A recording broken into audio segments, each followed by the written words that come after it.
Hi అండి, అందరూ ఎలా ఉన్నారు?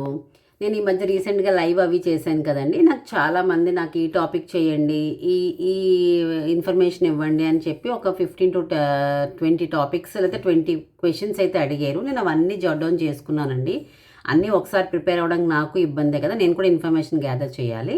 అందులో వన్ బై వన్ రాసుకుంటుంటే ఫస్ట్ అసలు నాకు ఇంపార్టెంట్గా అనిపించింది ఏంటి అని అంటే ఫైనాన్షియల్ ప్లానింగ్ గురించి చెప్పాలి అని ఒక టాపిక్ అయితే నేను డిసైడ్ చేసుకున్నాను. అందులో కూడా అంటే ఇందులో కూడా చాలామంది అని అడిగారు సేవింగ్స్ అని అడిగారు. సో ఇన్స్టెడ్ ఆఫ్ సేవింగ్స్ చిన్న చిన్న ఎస్ఐపీలు అవి కాకుండా అసలు ఇంకొంచెం ఇంపార్టెంట్ టాపిక్ ఒకటి డిస్కస్ చేయాలని అయితే ఈ వీడియో చేస్తున్నానండి. అది ఏంటి అని అంటే ఫైనాన్షియల్ ప్లానింగ్ అట్ 40s. ఒక 40 ఏజ్ వచ్చిన దగ్గర నుంచి అట్లీస్ట్ మనకి ఉండవలసిన మినిమం ఫైనాన్షియల్ ప్లానింగ్ ఏంటి అన్న దాని గురించి ఈరోజు వీడియో అయితే మాట్లాడుకుందామండి.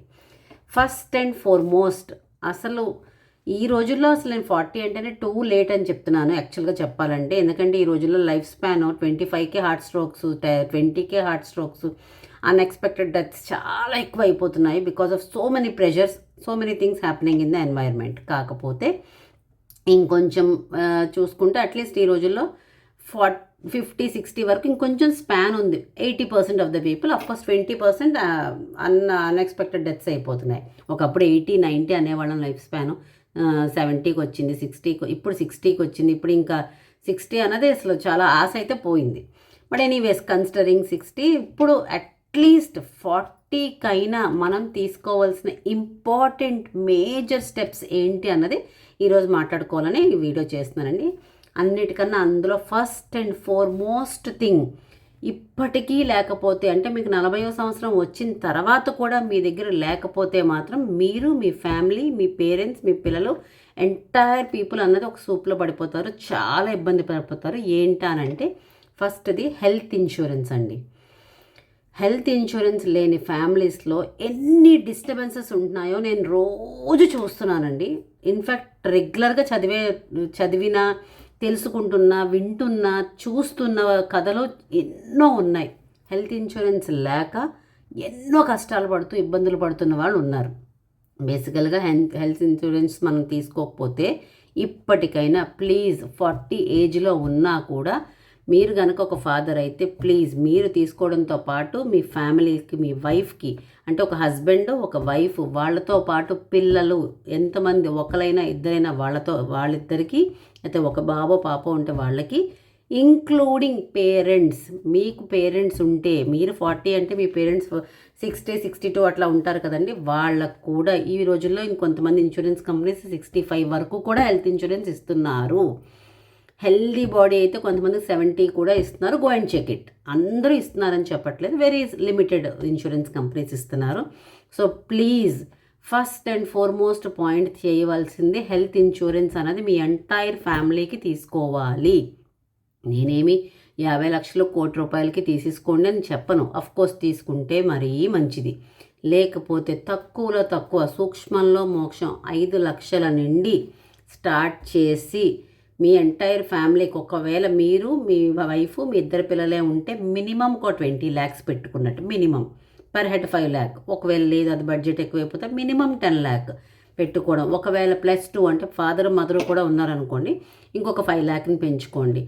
Minimum 15 to 20 lakhs health insurance ఈ రోజుల్లో లేకపోతే ఎనీ ఫ్యామిలీకి ఎన్ని రెప్లికేషన్స్ ఉంటాయో మనం లైవ్ ఎగ్జాంపుల్స్ చూసుకోవచ్చండి. పొరపాటున ఒక పర్సన్ వెళ్తూ పడిపోయారు, హార్ట్ స్ట్రోక్ అన్నీ మనకు తెలియదు, పడిపోతారు. మనం ఇమీడియట్గా హాస్పిటల్కి తీసుకెళ్తాం. హార్ట్ స్ట్రోక్ అంటారు, ఇమీడియట్గా ఈసీజీలు చేసేయడం, మొత్తం అన్నీ టెస్టులు చేస్తారు, నానా హంగామా చేస్తారు. 10-15 లక్షలు బిల్ వేస్తున్నారండి కార్పొరేట్ వరల్డ్ అయితే, అంటే కార్పొరేట్ హాస్పిటల్స్ అయితే. అంత ఎమర్జెన్సీస్ చిన్న హాస్పిటల్స్ చేర్చుకోరు. గవర్నమెంట్ హాస్పిటల్స్ తీసుకెళ్లే అంత ధైర్యం ఉండొచ్చు, ఉండకపోవచ్చు. ఆ టైంకి బుర్ర పని చేయకపోవచ్చు.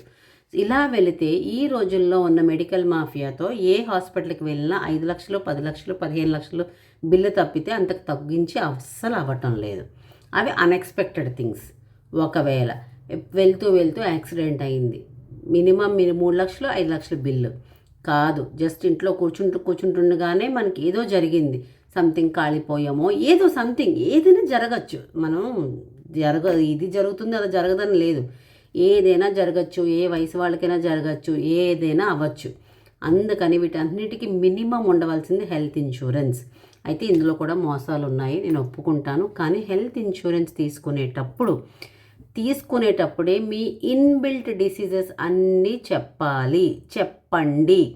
కొంతమంది బ్రోకర్స్ ఉంటారు, ఏజెంట్స్ ఉంటారు, వాళ్ళ డే టు డే సేల్స్ కోసం మాయా మతలబులు చేసేసి మనం కండిషన్స్ అప్లై ఏమీ చూడము, హెల్త్ ఇన్సూరెన్స్ తీసుకుంటున్నామనే ఉత్సాహంలో ఉంటాం తప్పితే క్వశ్చన్స్ అడగలేము, గైడెన్స్ ఇవ్వరు. ఏదో వాళ్ళ ఏజెన్సీ కోసం టకటక మన కమిషన్ కోసం సంథింగ్ ఏదో సంతకం పెట్టి ఇన్సూరెన్స్ తీసుకుంటాం. చాలా మట్టికి పనిచేయని ఉంటాయి. మనకు వచ్చిన జబ్బు ఒకటి, వాళ్ళు తీసుకునే ఇన్సూరెన్స్ పాలసీ ఒకటి పని చేయకుండా ఉంటాయి.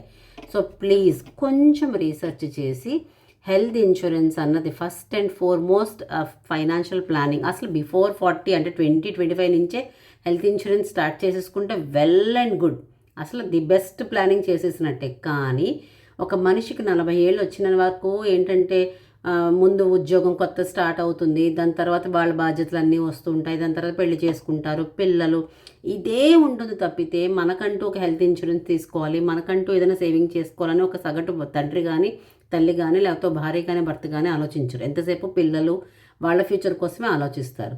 కానీ ఇదంతా హెల్త్ ఇన్సూరెన్స్ తీసుకునేది వాళ్ళ ఫ్యూచర్ కోసమే. ఎందుకంటే ఈరోజు మన హెల్త్ ఇన్సూరెన్స్ తీసుకోకుండా ఏదైనా అనుకోని పరిస్థితుల్లో ఆ పరిస్థితి 40 ఏళ్ళ పరిస్థితి వాళ్ళ పేరెంట్కి ఏదైనా ప్రాబ్లం అయ్యింది, హాస్పిటల్లో జాయిన్ వయసు రీత్యా ఇష్యూసే అవ్వచ్చు, హాస్పిటల్లో జాయిన్ చేసాం, ఒక 3 లక్షలు కడితే కానీ ముందు అడ్మిట్ చేసుకోమంటారు, దాని తర్వాత దాన్ని ఇంకో 2 లక్షలు 3 లక్షలు 7 లక్షలు 8 లక్షలు బిల్లులు అవుతాయి. వీళ్ళేమో కట్టుకోలేని పరిస్థితి, తల్లిదండ్రులు వదిలేలేరు, అలాగని ఏం చేయలేరు. మనకు ఆస్తులు ఏమి ఉండవు, మనకేం బంగారాలేమి బాసకాలేమి దాచుకొని కుప్పలు పెట్టుకోము, అప్పులు చేయాలి. సో అప్పులు తీర్చుకొని వస్తాం, మన దరిద్రం ఎక్కువైపోయింది అనుకో, పేరెంటు మిగలరు, వాళ్ళు పోతారు, ఈ అప్పు మిగిలిపోతుంది. ఎంత మెంటల్ స్ట్రగుల్ ఒక ఆలోచించండి. అప్పులు బాధ తాళలేక ఎంతోమంది ఆత్మహత్యలు అనుకుంటారు, అన్ని బెట్టింగ్లోని లేకపోతే ఆన్లైన్ ఏదైనా చేయడంలోనే కాదు, ఇలా ప్రాపర్ ప్లానింగ్ లేని వాళ్ళు కూడా ఆత్మహత్యలు చేసుకుంటారు. సో మనకి ప్లానింగ్ లేకపోతే మనతో పాటు మన ఫ్యామిలీ కూడా సూప్లో పడ్డట్టే, మన ఫ్యామిలీకి కూడా సెక్యూరిటీ లేనట్టే. So first and foremost health insurance అండి.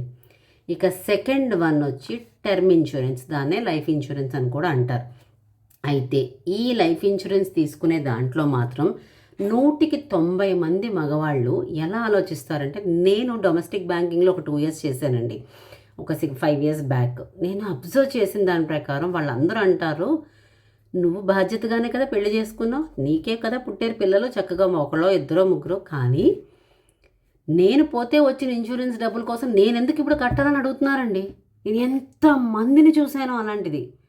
నువ్వు కోరి చేసుకున్నావు కదా పెళ్ళి, నువ్వు కంటేనే కదా వచ్చారు పిల్లలు, కానీ అంటే నీకు బాధ్యత లేదా, వాళ్ళు అలా అడుక్కు తినాలా?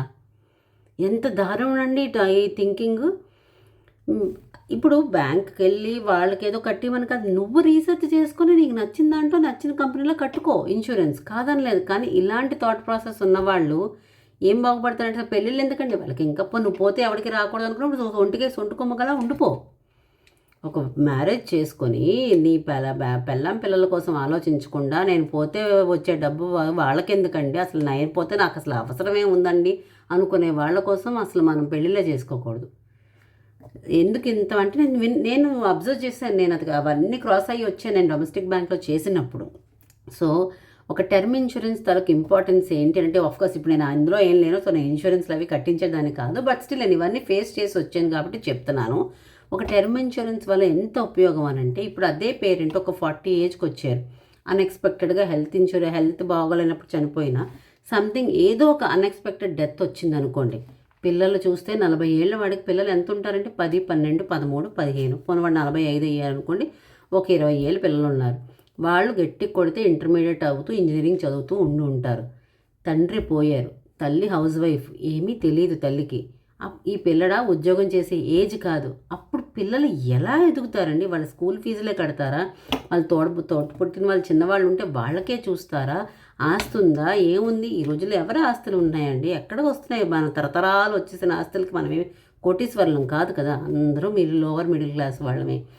సో అలా మన అన్ఫార్చునేట్లీ ఎవరైనా పోతే వాళ్ళ ఫ్యామిలీ అనాథలు అవ్వకూడదు అన్నది మనకి ఉండాలండి, సెల్ఫ్ ఉండాలి. అది భార్యకి ఉండాలి, భర్తకి ఉండాలి. అందుకని ఖచ్చితంగా ఒక టర్మ్ ఇన్సూరెన్స్ అన్నది హస్బెండ్ తీసుకోవడంతో పాటు వైఫ్కి కూడా తీసుకోండి. ఒకవేళ పిల్లలు అబోవ్ 18 అయితే, నేను ఒక పిల్లల తల్లినేనండి, కానీ పిల్లలు చనిపోవాలని ఎవరు కోరుకోం. బట్ స్టిల్ టర్మ్ ఇన్సూరెన్స్ అన్నది అబవ్ 18 ఎవరికైనా తీసుకోవచ్చు. ఒకప్పుడు అంటే ఒక 6-7 ఇయర్స్ బ్యాక్ అప్పుడు ఇన్కమ్ ఉంటే కానీ ఇన్సూరెన్స్ ఇచ్చేవారు కాదు. అంటే మినిమం శాలరీడ్ అవ్వాలి, మినిమం అది కూడా ఇంత మినిమం శాలరీ ఉండాలి, అలాగే ఇన్కమ్ కూడా ఇంత ట్యాక్స్ పేయర్ అయి ఉండాలి అనేది ఉండేది. ఇప్పుడు అలా కాదండి, హౌస్ వైఫ్కి కూడా మినిమం 25 lakhs to 50 lakhs ఇన్సూరెన్స్లు ఇస్తున్నారు. సో ఇవన్నీ కొంచెం రీసెర్చ్ చేసుకుని, నేను ఇదే అని చెప్పట్లేదు, నేను టాటా కట్టండి, బిర్లా కట్టండి, లేకపోతే ఎర్గో హెల్త్ ఇలాగేమీ చెప్పట్లేదు.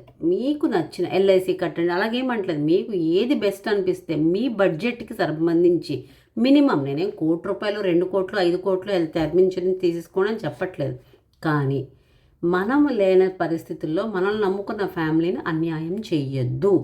ఇది ఒక సిన్సియర్ రిక్వెస్ట్. 40 వచ్చిన తర్వాత కూడా ఇవి ఏమీ తీసుకోలేని ఫ్యామిలీస్ ఇంతమందిని చూశానండి. నేను హాస్పిటల్కి వెళ్ళాను. అక్కడ చూస్తున్నప్పుడు హెల్త్ ఇన్సూరెన్స్ ఉందా అంటే లేదన్నారు.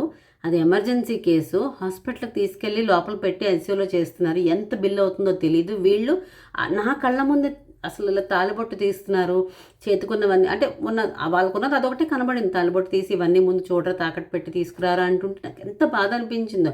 ఆ టైంలో వెళ్ళి హెల్త్ ఇన్సూరెన్స్ తీసుకోండి అని చెప్పలేను. బట్ స్టిల్ అవి అన్నీ నన్ను ఇలాగా, అంటే నేను చేసిన బ్యాంకింగ్ నుంచి ఆలోచించిన పాయింట్స్, ఇప్పుడు రీసెంట్గా నేను చూసిన పాయింట్ అన్నీ కలిపి సరే వాళ్ళకి చెప్దాము. ఇంకా చాలా ఉన్నాయి 40+ అన్నది ప్లానింగ్. బట్ ఈ 2 మాత్రం ఇప్పటికైనా నా సబ్స్క్రైబర్స్ కానీ, అట్లీస్ట్ ఈ వీడియో చూస్తున్న వాళ్ళు ఎవరైనా 40 అయ్యి లేకపోతే 41 అబవ్ 40 అయినా ఇప్పటికీ టర్మ్ ఇన్సూరెన్స్ కానీ హెల్త్ ఇన్సూరెన్స్ కానీ లేని వాళ్ళు ఒక్కరున్నా ప్లీజ్ ట్రై టు టేక్. ఇంత అయినా తీసుకోండి. అంటే హెల్త్ ఇన్సూరెన్స్ మినిమం 5 లక్షలు తీసుకోండి, okay fine. At least term insurance ఒక 25 లక్షలకు, అంటే అది మీకు ప్రీమియం, మీకు పేయింగ్ కెపాసిటీ బట్టి మీకు ఎంత కట్టుకుంటే మీ కెపాసిటీ ఉందో అంతైనా తీసుకోండి. ఏమి గుడ్డిలో మెల్ల ఏమీ లేకుండా ఉండడం కన్నా కొంచెం రావడమైనా బెటర్ కదండి. నేను పోతే నాకేంటి అనుకోకండి. నేను పోయినా నా ఫ్యామిలీ సేఫ్గా ఉండాలి అనే స్టేజ్లో మనం ఉంటేనే ఆ ఫ్యామిలీ ఎప్పుడు బాగుంటుందండి. ఎందుకంటే 40 వచ్చిన తర్వాత ఒక మనిషికి అటు తల్లిదండ్రులకి చూసుకోవాలి, ఇటు పిల్లలకి చూసుకోవాలన్నప్పుడు చాలా సతమతం అవుతారండి. ఇలాంటి ప్లానింగ్ లేకపోతే అటు వాళ్ళని చూసుకోలేరు, ఇటు పిల్లలకి పెట్టలేరు. వీళ్ళు హఠాత్ మరణాలు చెందడం వల్ల మొత్తం అన్యాయం అయిపోతున్నారు. సో ప్లీజ్, ఇంకా చాలా పాయింట్స్ ఉన్నాయి సేవింగ్స్ అని వచ్చేటప్పుడు. బట్ అట్లీస్ట్ 40 వాళ్ళకి ఇది డెలివర్ చేయాలి అన్న ఉద్దేశంలో నేను ఈ వీడియో అయితే చేస్తున్నానండి. తప్పులు ఏమైనా ఉంటే క్షమించండి. నాకు తెలిసిన నాలెడ్జ్ని నాకున్న ఎక్స్పీరియన్స్లో నేను ఈ విషయం అయితే షేర్ చేసుకుంటున్నాను. ఇంకా నేను టాపిక్స్ చాలా చాలా చాలా రాసుకుంటున్నానండి, చాలా డెలివర్ చేస్తాను. ఇవి చాలామందికి తెలిసినవే. ఆ బోర్డు నువ్వేంటి చెప్పేది అనుకుంటే కనుక ప్లీజ్ ఈ వీడియోని స్కిప్ చేసేసేయండి. బట్ స్టిల్ నిజమే మేడం, అట్లీస్ట్ ఒక్కరు, ఇప్పుడు నేనైతే ఇన్సూరెన్స్ ఏం కట్టించుకోవట్లేదు, బట్ ఒక్కరైనా ఇది చూసి మీ పర్సనల్గా మీరు ఎక్కడైనా వెళ్ళి రీసెర్చ్ చేసి మీ హెల్త్ ఇన్సూరెన్స్ కానీ మీ టర్మ్ ఇన్సూరెన్స్ కానీ తీసుకొని మీ ఫ్యామిలీని చేసుకోగలిగితే it means a lot to మీరండి. అట్లీస్ట్ ఇలాగైనా నేను సపోర్ట్ చేయగలుగుతున్నాను వాళ్ళ ఫ్యామిలీస్ కానీ నేను నమ్ముతాను. ఈ వీడియో కనుక నచ్చితే please do like, share and subscribe to ultimate Usha. ఉంటానండి.